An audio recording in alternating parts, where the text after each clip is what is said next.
pessoal, estamos iniciando mais um episódio do nosso podcast Saúde com Propósito, onde a nossa saúde será sempre o propósito. E hoje estamos aqui com um convidado especial que eu vou deixar o Dr. Paulo André estar apresentando. Hoje estamos aqui com o Dr. Fernando Henrique Novaes, uma pessoa que eu conheço há 36 anos quase. Daqui a alguns dias vai fazer 36 anos que eu conheço.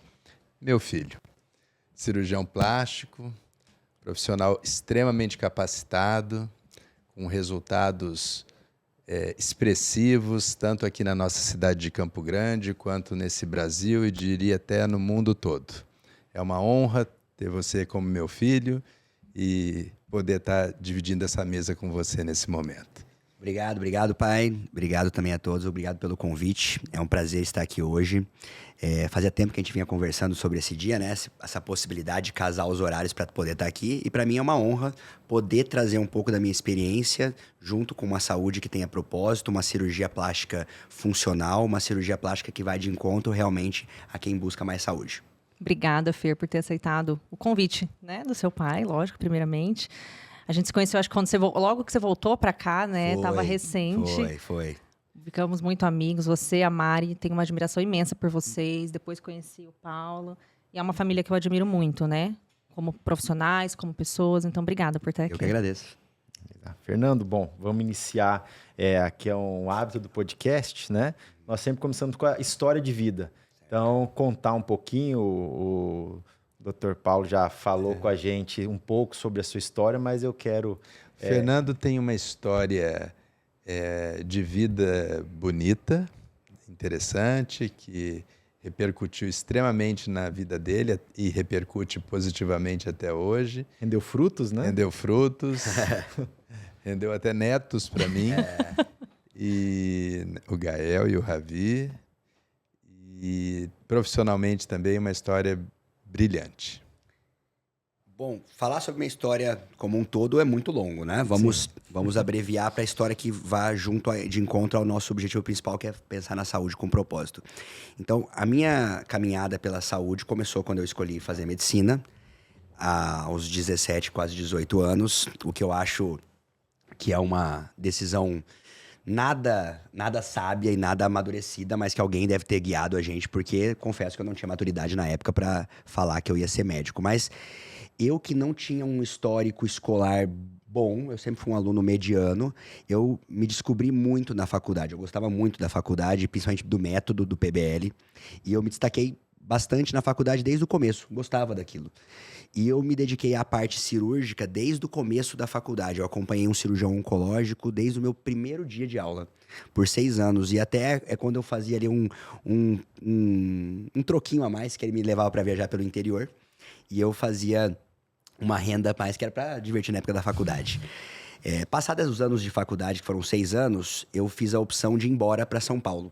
Passei em várias residências expressivas, e eu escolhi ir para o servidor estadual de São Paulo.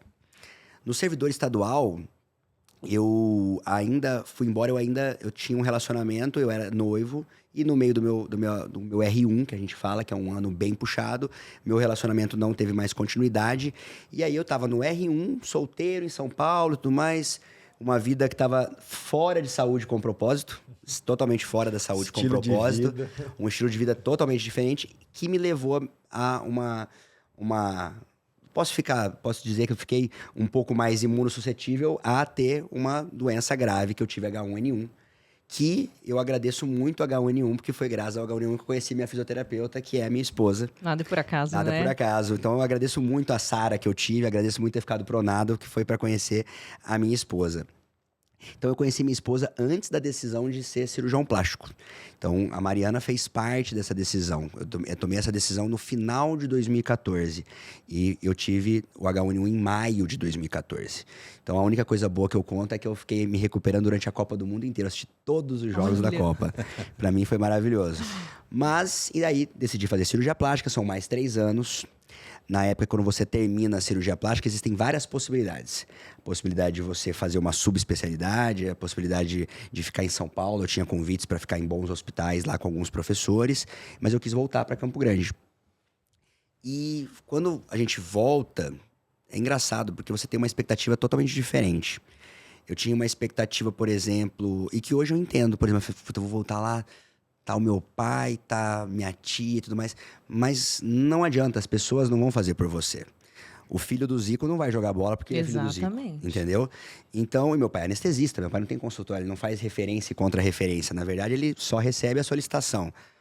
Então eu fui lançando mão de algumas táticas de gestão, de marketing, que eu via que ainda eram pouco praticadas aqui, e isso me deu uma ascensão precoce junto, claro, reconheço todo o meu estudo, dedicação, habilidade técnica e também formação, mas eu reconheço também que isso também fez com que eu caminhasse alguns anos à frente de muitos outros. Na época, muito criticado pelas redes sociais.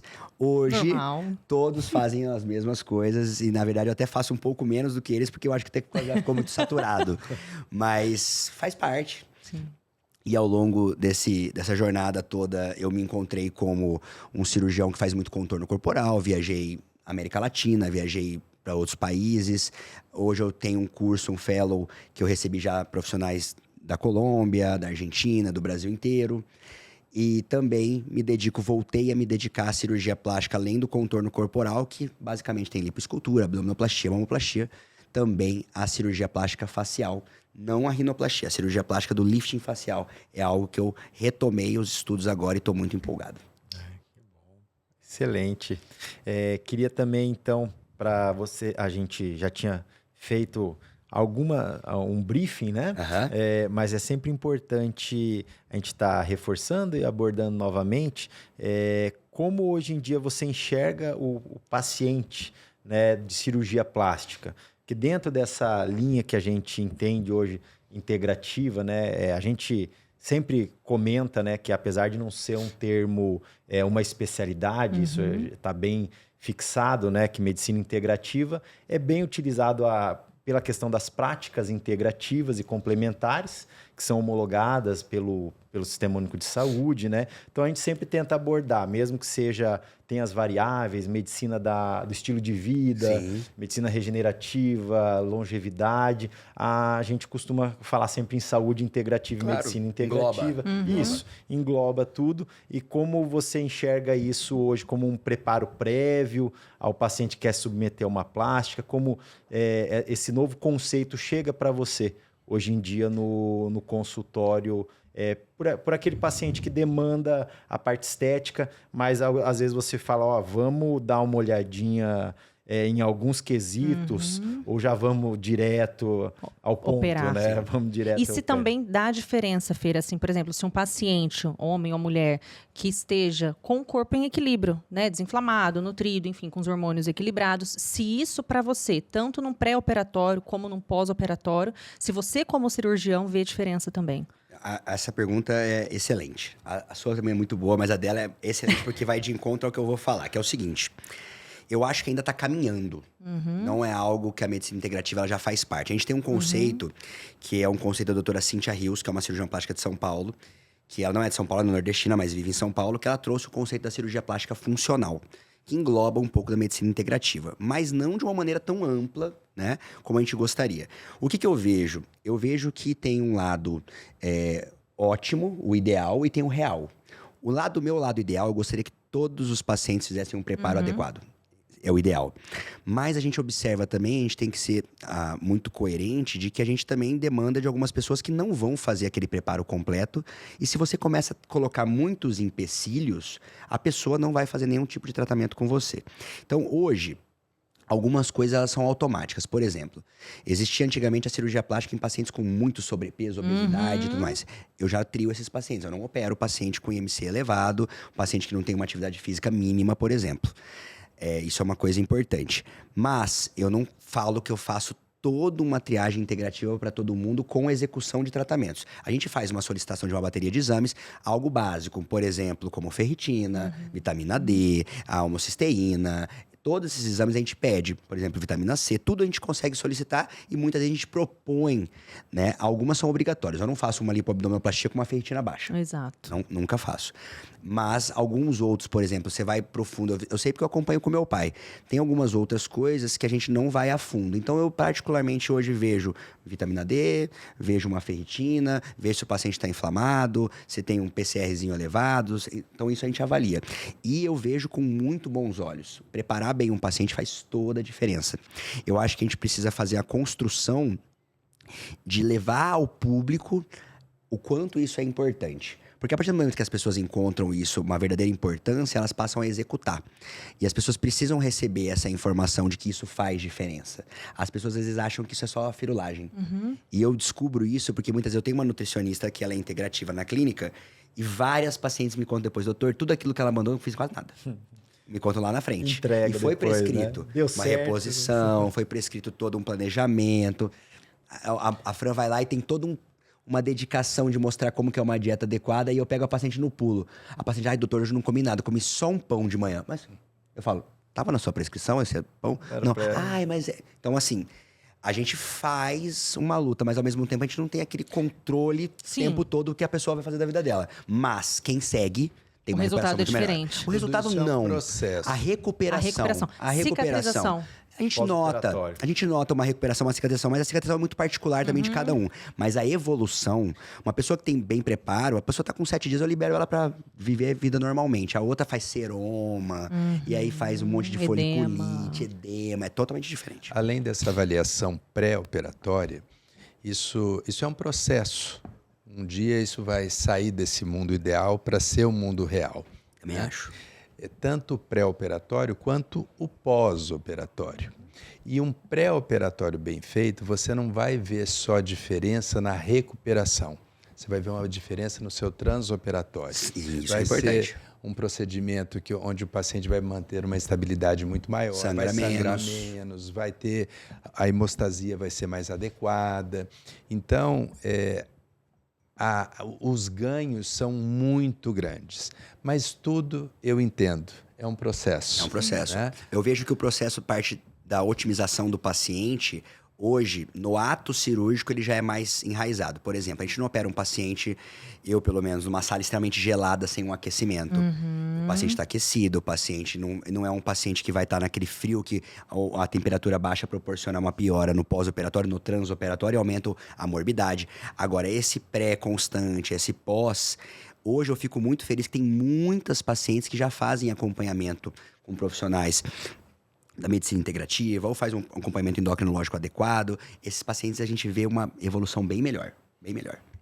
Isso, até como experiência como cirurgião dentista, nos pacientes muitos pacientes que eu operava antigamente, sem a suplementação, sem essa mudança de estilo de vida, esse acompanhamento nutricional, eu hoje vejo, tanto o que o Dr. Paulo falou, o transoperatório e o pós-operatório. É justamente o que você comentou.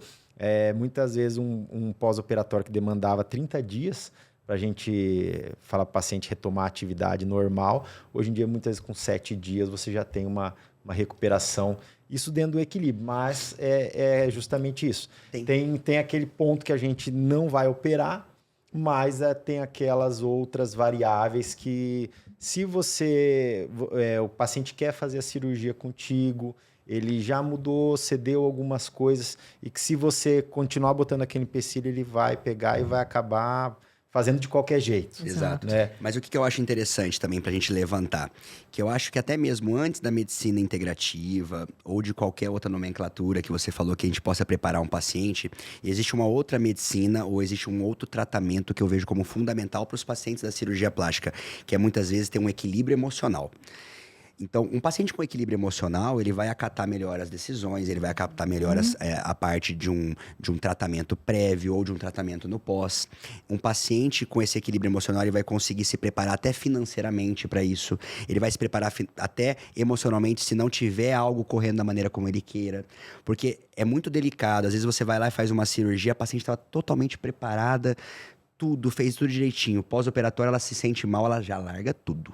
Abandona tudo. O tal do 880, E vai né? ficar deitada na cama todo dia, não quer levantar, não quer fazer nada, porque ela tá... E aí o emocional começa a ficar chorosa. Então, tem um componente emocional, quando a gente fala integrativo, que eu vejo que ele tem que fazer parte dessa pirâmide. E que é Mas a fundamental. saúde, né, Fundamental. é um bem-estar biopsíquico, Fundamental. social Social e e espiritual. É. Fundamental. Né? Fundamental. Então, a gente precisa ter o equilíbrio nesse todo. E eu acredito muito. Você pega uma paciente, às vezes, que a vibe dela é ótima.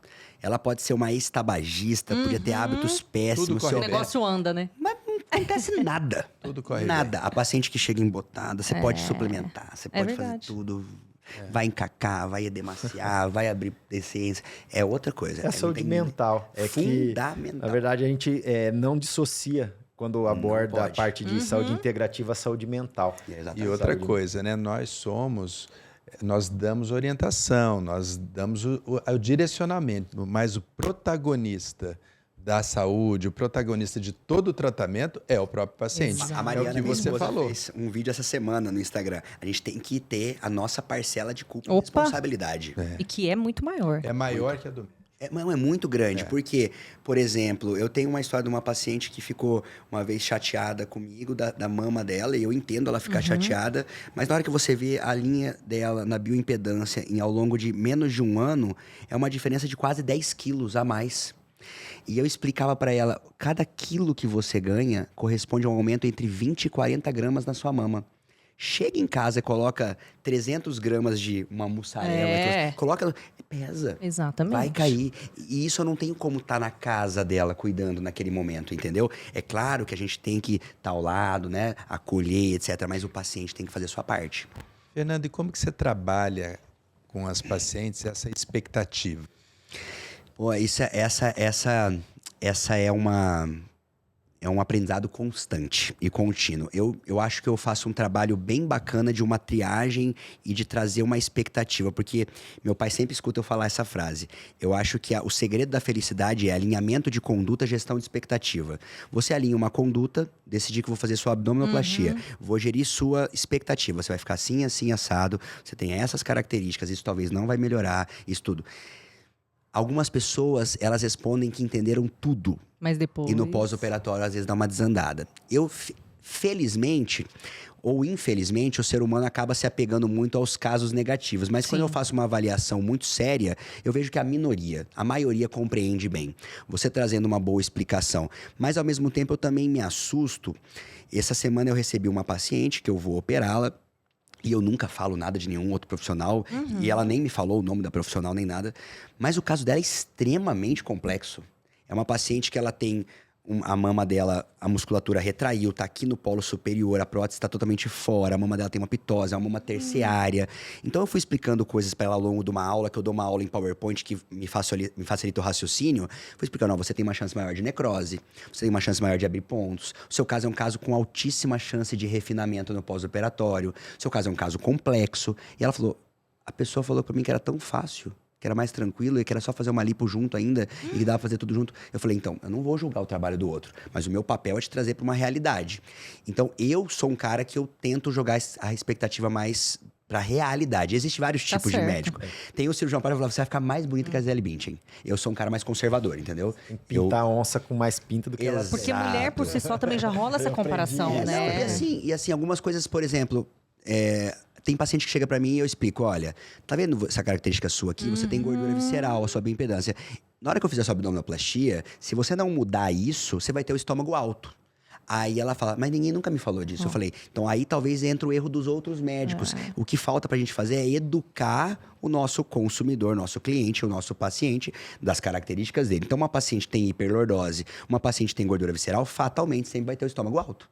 E ela tem que entender isso. Senão ela vai chegar no pós-operatório, vai ficar com o estômago alto e vai falar, meu médico não amarrou minha diástase. Exato. Esse médico não fez direito, entendeu? Então a gente tem que conscientizar. E Isso... entender que essas pacientes, mesmo depois de passarem pela cirurgia, elas precisam entender que elas precisam continuar se cuidando. Precisam. Né? Porque você fala, não, eu vou operar, vou fazer a cirurgia plástica, pronto, acabou. E tem uma outra coisa que é maravilhosa também, que eu acho engraçado, que é o seguinte. Você faz uma lipoabdominoplastia numa paciente, que é uma cirurgia grande, no pós-operatório, a paciente entra num processo de catabolismo. Sim. Então, o que vai fazer? Vai consumir um pouco mais, perde um pouco de peso, perde um pouco de massa magra. Aí ela fala, Emagreci. É verdade.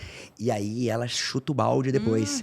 Aí ela volta com 3 meses, ela tinha feito uma curvinha, ela perdeu o peso com 1 mês de retorno, com 3 meses, vum, sobe. Por quê? Ela não tá conseguindo manter aquilo. E aí sobe ela as coloca... custas de massa gorda. E ela coloca na cabeça dela que quem emagreceu ela foi a cirurgia plástica. A cirurgia plástica não Exatamente. emagrece. Entendeu? Isso é muito importante. Que ele é sempre o protagonista da vida dele, né? Ah, então a Mesmo cirurgia depois de plástica eu operar. falo que é um dos pilares da construção daquilo que você busca. É bom você falar olhando ali, dar o recado. Por participação, né? Isso é interessante. Exato. Fala bem falado. A cirurgia plástica é um dos pilares para você conseguir atingir aquilo que você gostaria para o seu corpo, para sua vida. Somente um dos pilares. O principal pilar são as suas condutas no dia a dia. É exatamente. Essa ideia, essa conversa que a gente tem que ter com o paciente como... Franca, né? Uma conversa franca. Uma conversa franca para ele ser vamos dizer assim, tá ativo no processo. Exato. E não simplesmente falar, não, pô, cheguei lá, deitei. Não, e assim, por E exemplo... jogar a responsabilidade. A paciente fez uma cirurgia, tá fazendo tudo direitinho, tá legal. Não tem uma parte legal na sua cirurgia? Meu pai sabe, direto eu faço um refinamento. Vamos lá fazer um retoque, um refinamento, faz parte da minha vida. Agora, a paciente fez uma cirurgia, não fez absolutamente nada daquilo. Vem quer fazer um retoque, mas eu vou retocar o quê? Se não é, você não seguiu nem o seu planejamento. Eu falei uma vez pra uma paciente, se você passar ela fazia medicina, se você fizer prescrição de um antihipertensivo para o seu paciente, ele não tomar nada, não mudar os hábitos, não perder gordura visceral, não fazer atividade física, não fizer nada, e ele voltar daqui 6 meses com a pressão mais alta, a culpa é sua. Exatamente. Entendeu? Não é. Então a gente tem que ter essa conscientização. Isso é muito importante. Exatamente. E nós abordamos isso em relação à cirurgia plástica, já que o podcast é direcionado para isso. Mas eu ampliaria isso tudo para toda a saúde. Também acho. Toda a saúde. A saúde como um todo. Você é o protagonista. Sempre. 70% do teu resultado é seu, está nas suas mãos. A gente dá o direcionamento. Cabe a você segui-lo ou não. Exatamente. É aquela questão, sempre na minha área, o que alguns pacientes questionar, e aí, qual creme dental, qual escova, qual bochecha que você indica? Eu falo, tá, e as mudanças ali? Você vai diminuir o consumo de açúcar, comer carboidrato de hora em hora? Você pode indicar uma excelente escova de dente, mas ele precisa usar, né? Tem que utilizar, tem a forma. A questão também de suplementação, que tem essa interferência no metabolismo ósseo, né? Não é só simplesmente o creme dental milagroso. Senão vira meme igual o Fabiano, do César Menotti Fabiano. Tem 1 ano que ele tá pagando a academia, ele não viu resultado nenhum. Vou lá tirar satisfação hoje, pessoalmente. Tá pagando e Tá nunca pagando, foi. tá vendo resultado, não tá vendo resultado, pô. Tem 1 ano que eu tô pagando a academia, não tô vendo. Vou lá tirar satisfação pessoalmente. É mais ou menos isso. É mais ou menos isso. Vamos falar de lipedema, Vamos. que é um assunto em alta. Em alta. Né? Apesar de ser antigo, é um assunto em alta. Apesar de ser antigo, é um assunto Exato. em alta. Fer, como é hoje e como deve ser o preparo, enfim, o processo para fazer uma cirurgia para lipedema? Qual é o estágio que essa paciente, que é indicado, né, para essa paciente que tem lipedema fazer? Atrapalha, por exemplo, a questão do aspecto da pele, colágeno, essa pele fica mais flácida depois ou não? Como que é? Então, vamos lá. Eu acho que, primeira coisa que a gente tem que entender, o lipedema é uma doença crônica. Sim. Então, é uma doença que não tem cura, ela tem tratamento. Um tratamento multidisciplinar. Então, é um tratamento que envolve nutrição, medicina integrativa, muitas vezes vascular, cirurgia plástica. E eu entendo o lipedema como a cirurgia plástica como o último estágio desse tratamento. Exatamente. Então, primeiro o paciente tem que mudar os seus hábitos, ter uma dieta adequada, desinflamar, porque é uma doença inflamatória. Sim. Se o paciente não está inflamado, não vai adiantar nada eu fazer aquela lipoaspiração. E as pessoas também têm que entender que não adianta também colocarem culpa naquele ganho de peso imenso, que tá com o bracinho mais gordinho, a perninha, nem tudo é lipedema. Sim. Lipedema é clássico. Sim. Lipedema, geralmente, a paciente tem um cansaço nas pernas, tem uma vascularização local que é mais frágil, forma muitos hematomas, tem a sensação de peso. A Às vezes característica da gordura É do diferente. lipedema é Diferente. diferente. ela é da nodular, você Sim. toca, a paciente é uma paciente com uma pele ondulada, nos Muitas braços. vezes dolorosa. Às vezes faz garrote até no tornozelo, às vezes incomoda até na região do cotovelo. Então é diferente, nem todo mundo que tá gordinho tem lipedema. E é uma gordura Exatamente. desproporcional. Totalmente. E aí entra um outro detalhe que eu acho que as pessoas têm que entender. A gente está falando então de uma doença, né? Então é uma doença que tem um tratamento nutricional, integrativo, e a cirurgia plástica vem tratar o quê? A doença. A lipoaspiração da cirurgia plástica não é para você deixar com as pernas a Gisele Bündchen. Exato. Não é esse o objetivo. E eu sempre falo para os pacientes, vou falar até olhando para vocês. A lipoaspiração, vocês têm que entender como você, quando compra um saco de arroz, ele vem durinho. Conforme você tira o arroz, o saco sobra.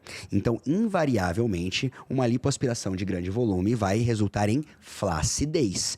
Por isso, quando você for realizar uma cirurgia plástica para lipedema, na grande maioria das vezes, você tem que entender que você vai estar trocando um processo crônico que causa dor, incômodos, por um processo que às vezes vai ter uma flacidez que vai te incomodar. E é por isso que a gente fala, os grandes estudiosos do lipedema falam que até esteticamente, todo paciente que tem lipedema tem que ter hipertrofia muscular, porque melhora esse aspecto também. Então, não é uma cirurgia para embelezamento, não é uma cirurgia estética, é uma cirurgia reparadora que pode ter um cunho estético. Isso é muito importante. Perfeito. Exatamente, porque o que eu vejo a busca muitas vezes é a Estética. Melhor a estética. Não. Né, que não consegue com massagem, drenagem linfática, aí vai para cirurgia acreditando nisso. Então, um dos melhores tratamentos é justamente atividade física regular focada em hipertrofia. Atividade física, hipertrofia, atividade mental, É para verdade. compreender. Não gosto dessa frase, mas às vezes ela é importante ser usada. A gente tem que se aceitar. Sim, A gente exatamente. tem que se aceitar. Às vezes você pode fazer de tudo, mas você tem uma característica de Exato. pele que não é tão legal. Você é uma pessoa com uma pele mais fininha, um caucasiano, uma descendência, sempre que tem um italiano, um alemão, é uma pele mais fina, é aquela pele da nona que vai ficar ali já com 50 anos, uma pele fininha. É diferente de um paciente asiático, que a pele é dura, um paciente aqui da nossa fronteira, um paciente da origem paraguaia. Pele, as mulheres têm 4, 5 filhos numa barriga chapada. É totalmente diferente. Isso é muito importante. Então, às vezes, tem várias pacientes que fazem tratamento integrativo, fazem tudo, e chega e sofre que tem uma celulite aqui na região do colote. Não vai mudar.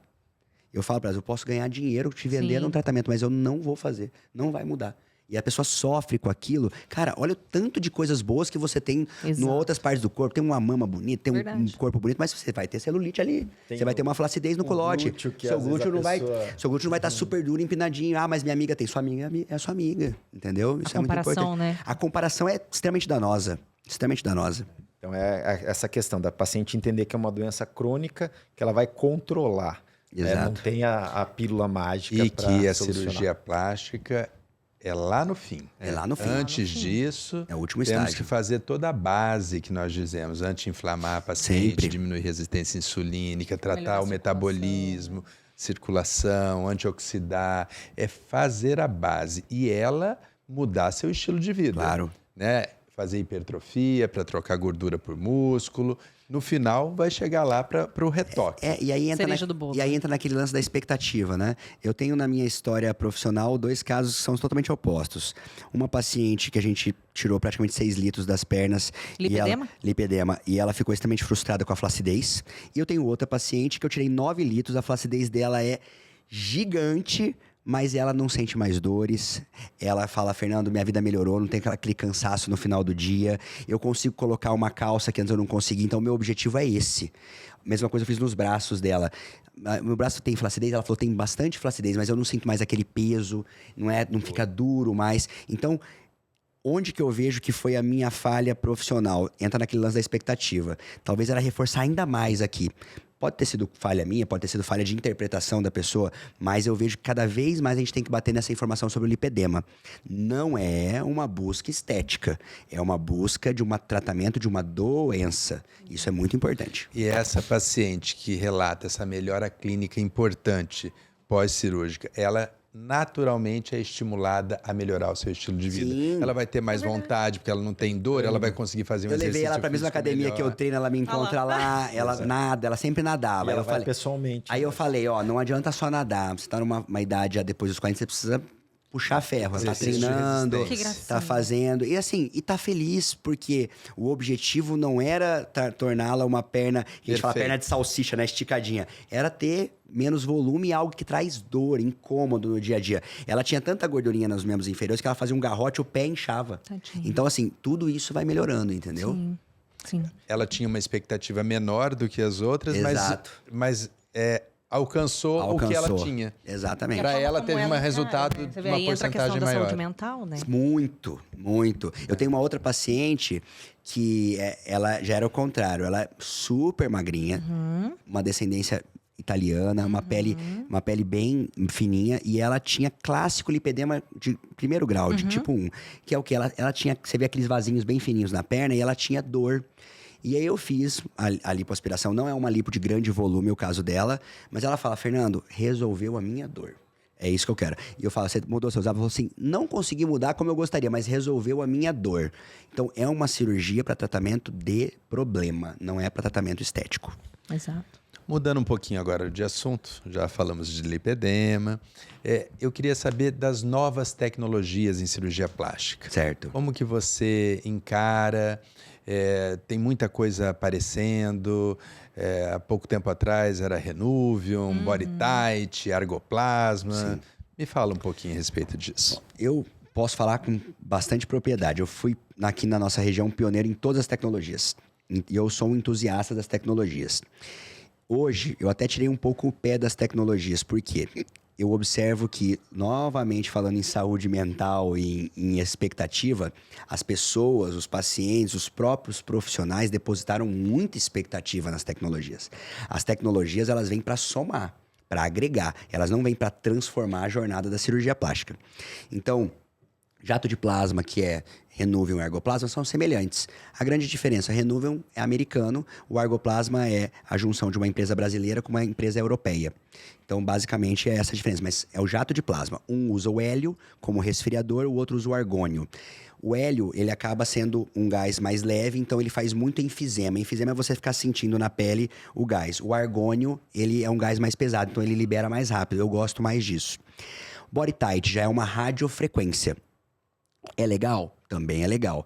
Problema, aumenta muito o tempo cirúrgico. O tempo cirúrgico prolongado aumenta a morbidade. Então a gente tem que saber que não dá pra você fazer uma lipoescultura e fazer body tight nos braços, nas costas, no abdômen, na coxa. Vai ficar um tempo cirúrgico extremamente prolongado. Aí tem laser, tem outras tecnologias, tem o retraction agora, que é uma outra tecnologia também de radiofrequência. Então tem várias tecnologias. O que eu observo? Eu sou muito franco com a paciente pela minha experiência, que eu já tenho mais de 500 casos com as tecnologias. Eu falo, olha, eu não acho que o seu caso vai ter um benefício. Você quer fazer? Não é contraindicado, mas eu não vejo um benefício. E eu falo isso da maior sinceridade, porque eu ganho mais quando eu faço, Com entendeu? certeza. Então eu acho que às vezes vale mais a pena você fazer uma cirurgia mais breve, vou trazer mais uma recuperação mais rápida para ela do que colocar uma tecnologia que às vezes vai aumentar um pouquinho só o ganho. Tem uma outra tecnologia que eu gosto bastante para contorno corporal, que eu acho que essa faz mais diferença no transoperatório e no pós, que são as tecnologias de ultrassom, Vaser, Safer. Por quê? Elas fazem vasoconstrição e diminuem o sangramento na lipoaspiração.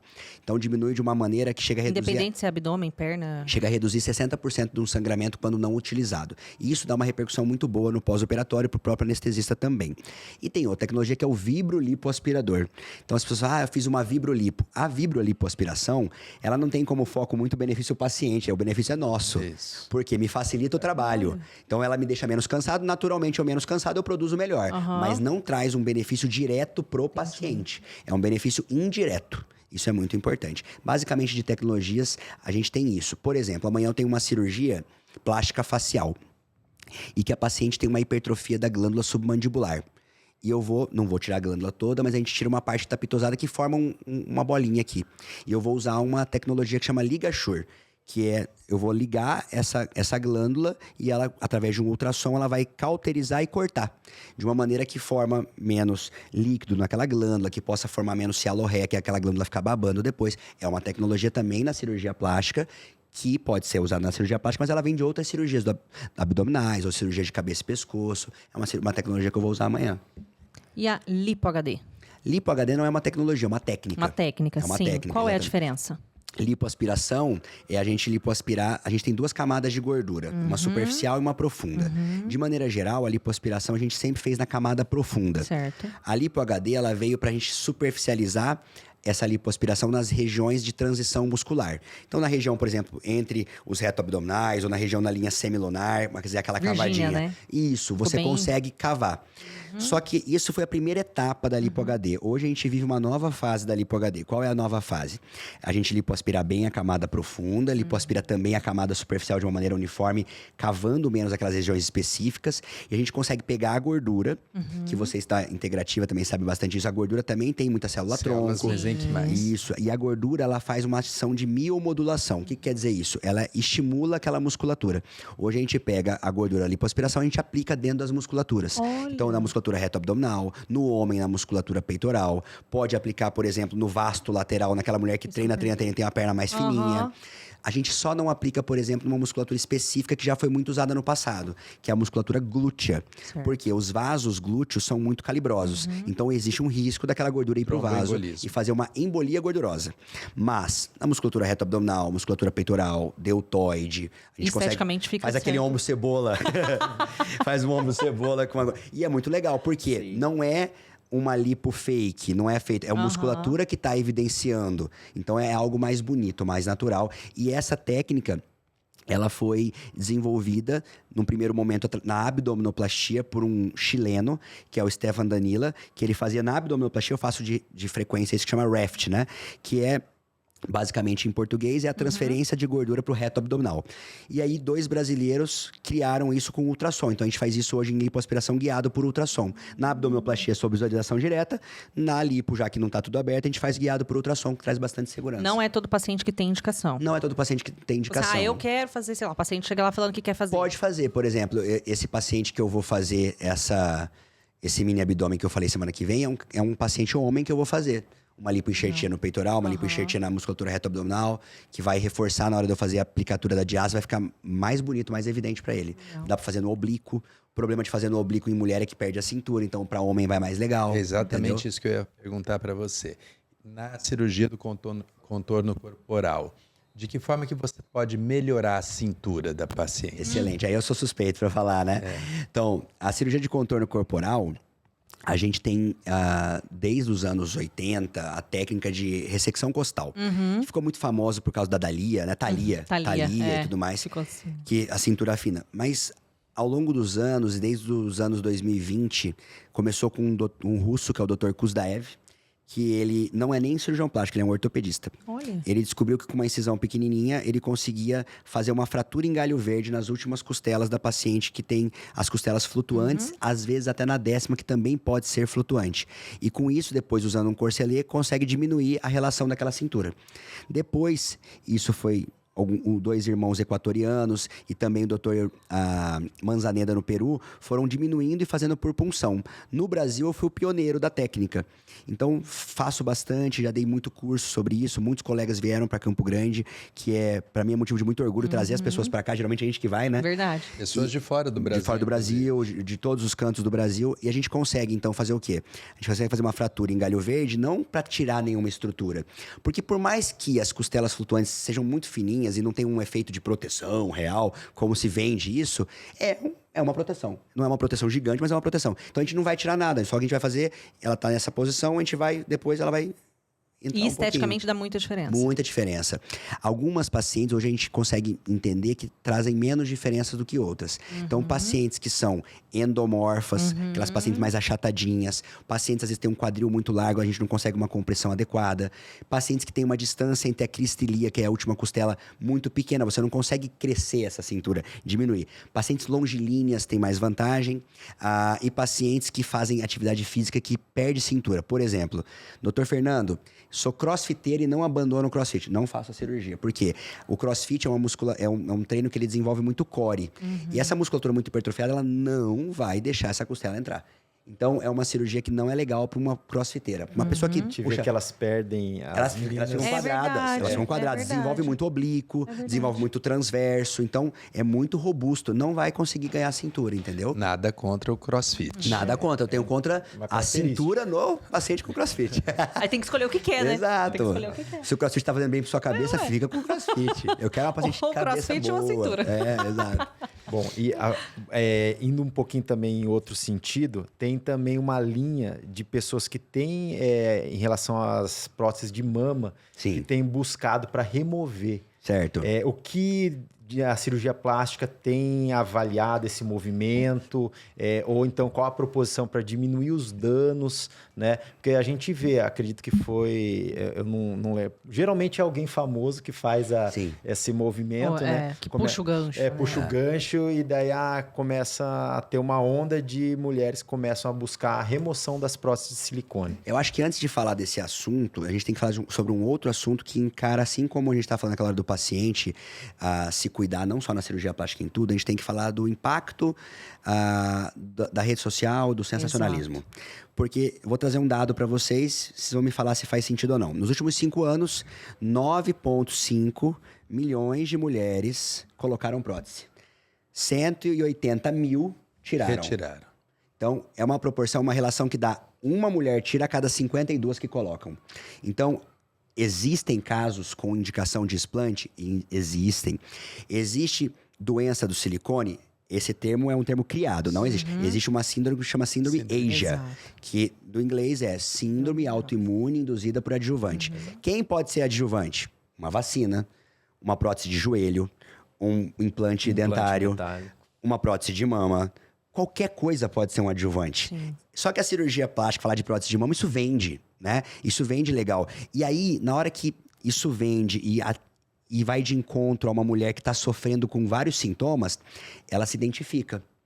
E aí ela fala, é tudo isso, é exatamente tudo que eu tenho. Quem nunca foi no Google pesquisar uma coisa e falou, caramba, eu tô com essa doença, eu tenho todos esses sintomas. E aí, as pessoas acabam se encontrando em determinados grupos e elas passam a entender que aquilo é a verdade absoluta. Por quê? Se eu andar somente com canhoto, eu vou achar que o mundo é feito de canhotos. Se eu andar somente com pessoas que não têm um braço, eu vou achar que o mundo é feito de pessoas que têm só um braço. E a mesma coisa.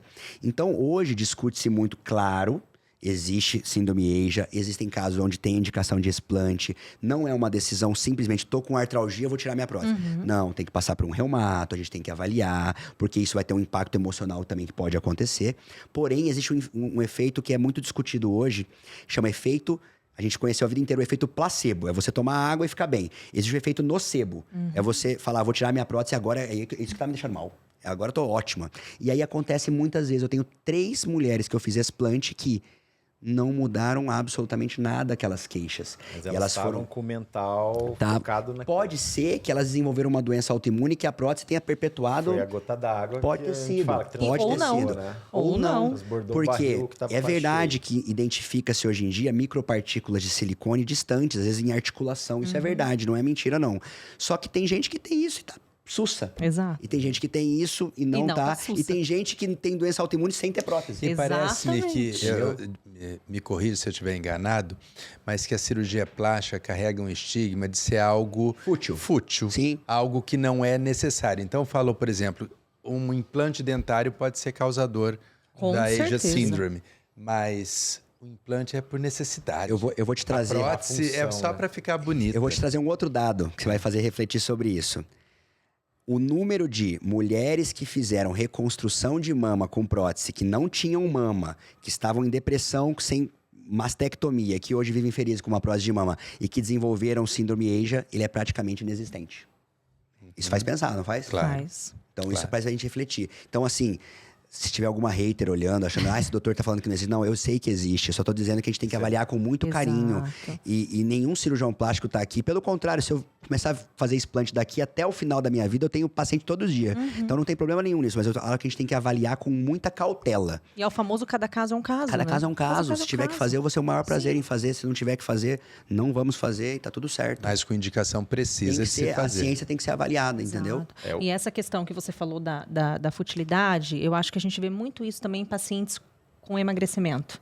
Né, que querem emagrecer só para ficar mais Claro. bonita. Tem mulheres magras fazendo uso de análogos de GLP-1. Exato. Da semaglutida, do Ozempic. Tem mulheres né? magras desnutridas. Do Monjaro. Exatamente. Eu tenho muitas pacientes que chegam lá e aí entra a tecnologia também, que você falou de tecnologia, não é da cirurgia plástica, mas eu acho fundamental para o cirurgião plástico, que é a bioimpedância.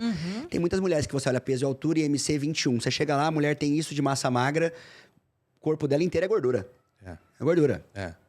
Então, assim, uma paciente pra mim, péssimo. Exatamente. Comigo, o que funcionou bastante para eu ver minha evolução quando eu comecei com a Luana foi justamente isso, a questão da bioimpedância. Sim. Porque eu ficava sempre focado na questão do peso e não avaliar a composição É a chamada corporal. obesidade sarcopênica, né? Você tem gordura sobrando com pouco músculo. E E, aí a eu gente tenho- quer o inverso, né? Eu tenho um paciente que é uma mulher que é interessante, ela é muito forte, ela é De massa alta, muscular. muito forte, ela tem um peso elevado, um IMC elevado, mas muito às custas de massa magra.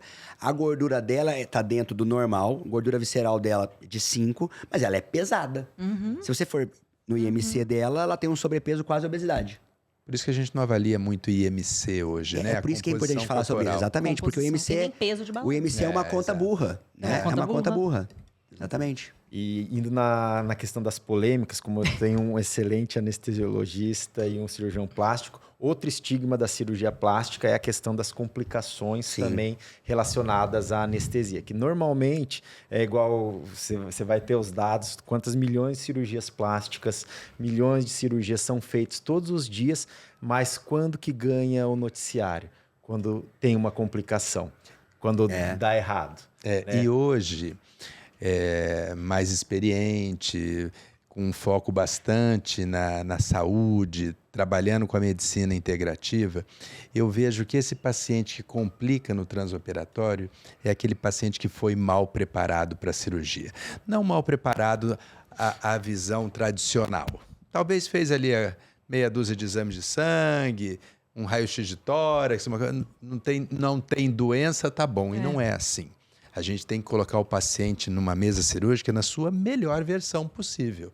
Ainda mais para uma cirurgia estética, uma cirurgia programada, que não tem nenhuma urgência em acontecer. Mas sempre o paciente tem que ir para a mesa cirúrgica na sua melhor condição. Quando ele não vai, facilita muito a chance de ter qualquer complicação. Seja ela anestésica, seja ela cirúrgica, seja no trans, seja no pós-operatório. Então, isso eu acho que era o que eu mais queria conscientizar a população. Que seja para a cirurgia que for, ou não vá para nenhuma cirurgia, mas cuide da sua saúde, foque na melhora do seu estado físico. Procure um estilo de vida mais saudável. Como nós acabamos de falar aqui, você é o protagonista. Exatamente. Uma porcentagem grande da sua saúde está nas suas mãos. Então, uma pessoa saudável complicar é muito difícil, tanto do ponto de vista anestésico quanto do ponto de vista cirúrgico. Complicações cirúrgicas sempre existiram, existem e sempre vão existir. É claro que ao longo de uma jornada a gente vai conseguindo, com as cirurgias, adquirir estudos e técnicas que vão melhorando nesse sentido, do ponto de vista técnico. Mas eu vou muito de encontro ao que meu pai falou. A maioria das vezes que a gente entende alguma complicação, por exemplo, cardiovascular, alguma coisa nesse sentido, é por um preparo inadequado. Ou por uma superindicação num momento que não estava tão ideal. Existem fatalidades? Existem. Infelizmente, existem. Não é... Ninguém está aqui... Vai ter o hater, vai estar falando, esse médico tá mentiroso. Mas não Medicina não é uma ciência exata. Não é uma ciência exata. Não é uma ciência exata. E a gente tem que fazer o quê? Fazer o melhor possível, entendendo que a gente pode estar suscetível a lidar com complicações. Vida, né? E aí eu tenho uma coisa que eu acho muito importante. Como cirurgião, que eu levo muito para minha vida. Se a sua esposa, se meu pai, se a esposa do meu pai forem fazer uma cirurgia, você não tem que buscar um cirurgião que não tenha complicação. Ele não vai existir. Você tem que buscar o cirurgião que vai saber conduzir uma complicação e que vai saber te dar todo o suporte necessário.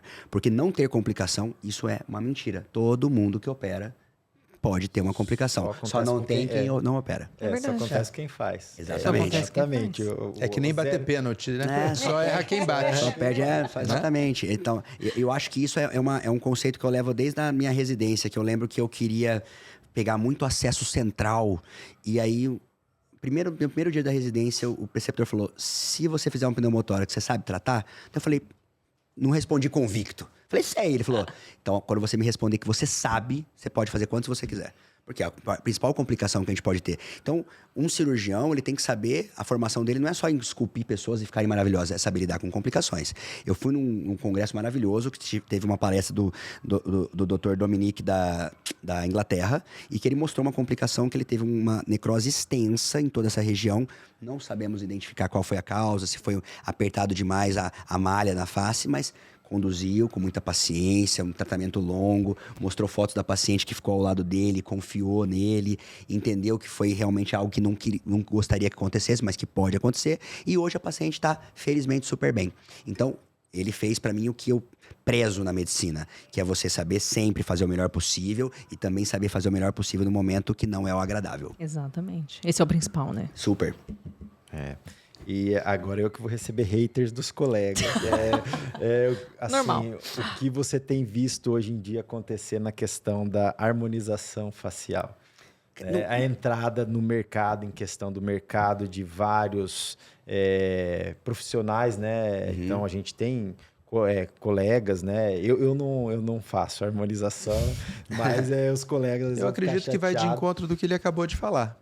A questão Desde o momento que saiba tratar a complicação. Eu sempre Hoje bati nessa tecla. existem profissionais de diversas áreas que fazem procedimentos injetáveis, etc. Eu não me dedico a isso, mas eu vejo que a pessoa tem que saber conduzir. Tem que saber conduzir, tem que saber, olha, esse passo posso ter essas consequências, se eu tiver, eu tenho que saber tratar. Sabendo tratar, sabendo conduzir da melhor maneira possível, tá tudo certo. Cada um vai ser uma briga pelo mercado.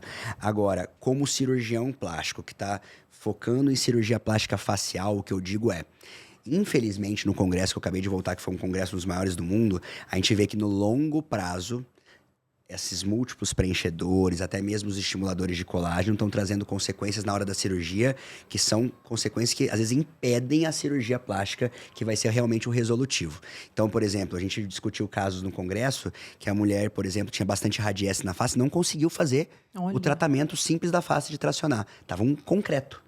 Então, a gente consegue ver também que aquilo que foi vendido pela indústria farmacêutica, que o ácido hialurônico durava 12 meses, tinha mulher que tinha aplicado há 4 anos, estava cheio de ácido hialurônico na face. Exato. Então, são coisas que a gente tem que pensar para não sofrer com a desarmonização facial, né? Demonização. Eu sou a favor, eu também tenho desarmonização. preenchimento aqui na olheira, acho que a gente tem que fazer. Agora, tudo com cautela, tudo com bastante parcimônia, como qualquer coisa. Você acha promissora a utilização de agregados plaquetários ou ainda é algo Eu que... confesso para você que não é muito da minha linha de trabalho, mas eu acho que tudo demanda Com estudo certeza, e constante para poder melhorar. Vai ter. diminuir os fármacos, né? Vai. Justamente o que se fala do ácido hialurônico primeiro era essa questão de absorve, biocompatível. Porém, o conservante, aquela contaminação, o que está compondo a fórmula, muitas vezes não é absorvido. Agora, compatível. de uma escala de problemas, a gente vai ter problemas menores com ácido hialurônico, bioestimuladores que trazem problemas maiores,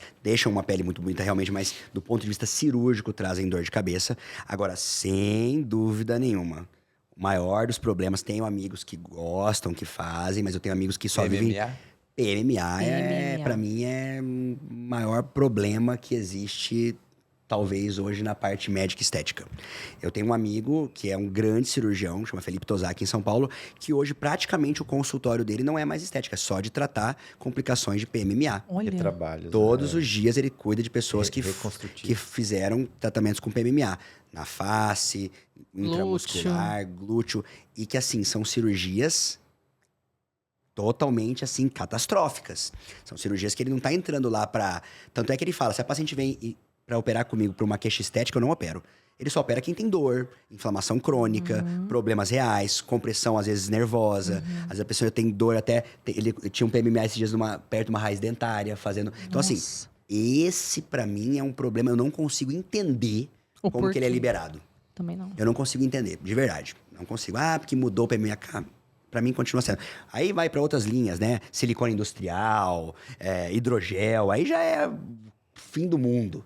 Mas isso daí o hidrogel, esses silicones já são adaptações ou ainda são produtos que são plásticos? utilizados clandestinamente. Clandestino, né? Tem aquela coisa de... Em São Paulo, principalmente, existem as mulheres que são conhecidas como bombadeiras. Mulheres que fazem isso dentro de casa. Meu Vai lá, coloca no Deus. glúteo, na coxa. Aqueles caras, você nunca viu aqueles caras com bíceps gigante? o Que lá Popeye é Popeye hidrogel, parece. essas coisas, exatamente. O MMA geralmente é feito por médicos. Eu não concordo nem um pouco com essa conduta, mas ele é liberado, não tem nenhuma restrição regulamentada sobre ele, mas eu acho criminoso. Mas existem muitas coisas boas vindo, como a questão dos exossomas, a utilização de exossomas para tratamento estético, e não só estético, como na medicina regenerativa também.